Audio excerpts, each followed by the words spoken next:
Welcome to the hottest movie review on the internet today, the A-List Review. I am your host, the Game Changer, Wes Troop, and it's time to go back to the theater.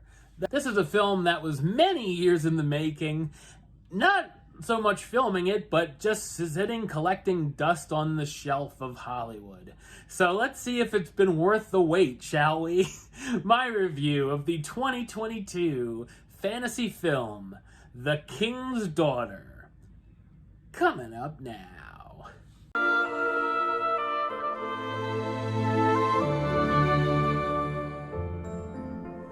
King Louis XIV leads the quest to make himself immortal by having a mermaid captured so that he can steal her life force. The king's secret daughter, Marie Josephine, who was raised in a convent, is brought back into the fold, but her relationship to the king, unbeknownst to her, is to remain a secret so that she doesn't find out. Soon, however, Marie Josephine discovers the mermaid complicating Louis's plan. So what did I think of The King's Daughter? I thought it's a ghastly adventure fantasy film. It's based on the 1997 novel The Moon and the Sun by Vonda N. McIntyre. The film is directed by Sean McNamara, who's responsible for directing films such as Casper Meets Wendy, Bratz, and a couple of Baby Geniuses sequels. This project was filmed in 2014, was set for a release in 2015 that never happened and has sat on the shelf ever since. Well, now is the time for its theatrical release, even with next to no marketing. I'd say the only thing positive about the film is its scenery of Versailles, which you can see on travel vlogs on YouTube that I'm sure are more entertaining. Everything here seems to be rushed, and its editing is all over the place. There were a number of times that scenes seemed to cut off quickly, sometimes before they're supposed to end. I was having flashbacks to The Snowman. The costumes, and definitely the wigs, are laughable here too. The CGI used on the mermaid looks atrocious, and something you'd expect to see from the original PlayStation. The story gives us a ton of cliches and predictable moments, including Marie Josephine being forced to marry a duke when she's actually in love with a sailor. Yves de la Croix, who looks like a dollar store Jack Sparrow. The romance between the two is boring, which is funny because the two ended up getting married in real life, so at least they have something to take away from that experience.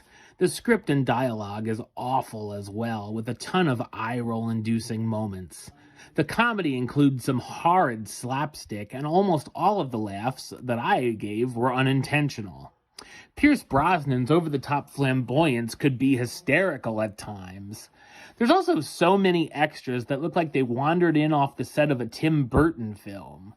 The movie's score gets way too loud as well, and the mixing of modern-day non-hit pop songs certainly felt out of place. The cast includes Pierce Brosnan as King Louis XIV, who is looking to become immortal. Kaya Scodelario as Marie Josephine, Louis's daughter, who is hidden away at an abbey, who has no clue about her family lineage. Benjamin Walker as Yves de la Croix, the sailor Marie Josephine falls for. William Hurt, who looks like he's rather miserable here, as Père Lachaise, the priest who's a close confidant of the king. Fan Bingbing as the mermaid, and Julie Andrews as the narrator, who pops up at the beginning and the end of the movie. The King's Daughter is a terrible fairy tale film that should have been a straight to Dollar Tree release or stay collecting dust on the shelf. Number-wise, I'm going to give it a 1 out of 10, which, of course, King's Daughter, I only got 2 words for ya. Suck it. Alright, well that's the show. I'll be back with another review very soon. But until then, don't forget to subscribe right here on YouTube. YouTube.com/Westside515. Like the show on Facebook, Facebook.com/WestTroopAlist. And of course, you can follow me on the Twitter and the Instagram @WestAlist. Until next time, Troop out.